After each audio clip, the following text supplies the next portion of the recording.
आज के इस वीडियो में हम बात करेंगे नवरात्रि 2020। 17 अक्टूबर से नवरात्रि प्रारंभ हो रही है।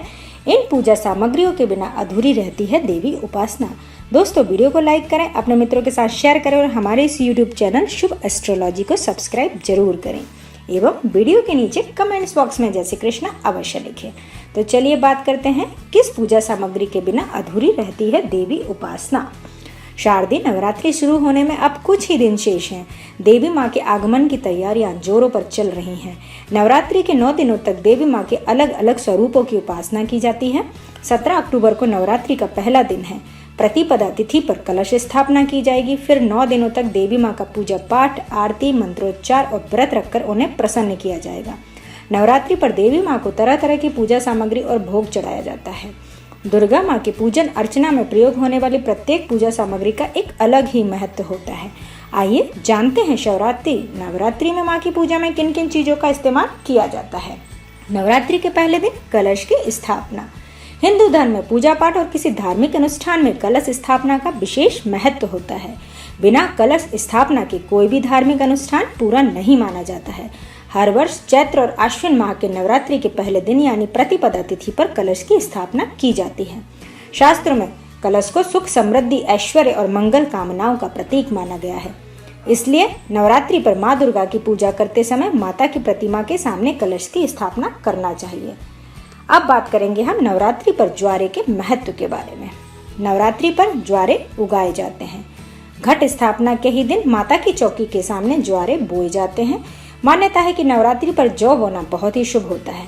कलश के सामने मिट्टी के पात्र में जौ को बोया जाता है। नवरात्रि में जौ इसलिए बोया जाता है कि क्योंकि सृष्टि की शुरुआत में जौ ही सबसे पहली फसल थी।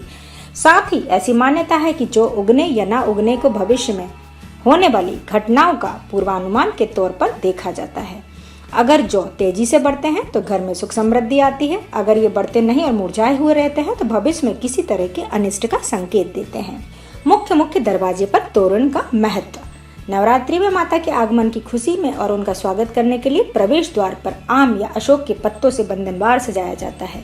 वैदिक काल से ही किसी भी शुभ कार्य या पूजा अनुष्ठान के दौरान घर के मुख्य दरवाजे पर तोरण द्वार लगाने की परंपरा है। मान्यता है कि इससे घर में सकारात्मक ऊर्जाओं का प्रवेश होता है और नकारात्मक शक्तियां घर से भाग जाती हैं। अब हम बात करेंगे 9 दिनों तक अखंड दीपक के बारे में। दीपक के बिना कोई भी धार्मिक अनुष्ठान पूरा नहीं हो सकता। घर पर शुद्ध देसी घी के दिए जलाने पर देवी देवताओं की विशेष कृपा प्राप्त होती है। इसके अलावा घर से नकारात्मक शक्तियों का प्रभाव भी दूर हो जाता है। अखंड दीप को पूजा स्थल के आग्नेय यानी दक्षिण पूर्व में रखना शुभ होता है, क्योंकि यह दिशा अग्नि तत्व का प्रतिनिधित्व करती है। अब हम बात करेंगे लाल गुड़हल के फूल की। देवी दुर्गा को लाल गुड़हल का फूल बहुत ही प्रिय होता है। मान्यता है कि जो भी भक्त लाल गुड़हल का फूल अर्पित करता है, माता उसकी मनोकामना अवश्य पूरी करती है। नवरात्रि पर लाल गुड़हल का फूल अवश्य ही अर्पित करना चाहिए। नारियल। पवित्र और शुभ कार्यों का आरंभ करने में नारियल को जरूर रखा जाता है। मान्यता है कि नारियल में भगवान विष्णु और माता लक्ष्मी का वास होता है। ऐसे में नवरात्रि पर कलश स्थापना के साथ लाल कपड़े में नारियल जरूर रखें। नवरात्रि की अन्य पूजन सामग्री: देवी की प्रतिमा, देसी घी, लाल चुनरी, लाल वस्त्र, श्रृंगार का सामान, धूप और अगरबत्ती, अक्षत, कुमकुम, फूल, माला, पान, सुपारी, लौंग, इलायची, बतासे, कपूर, उपले, फल, मिठाई, कलावा और मेवे, पूजा की सामग्री आदि।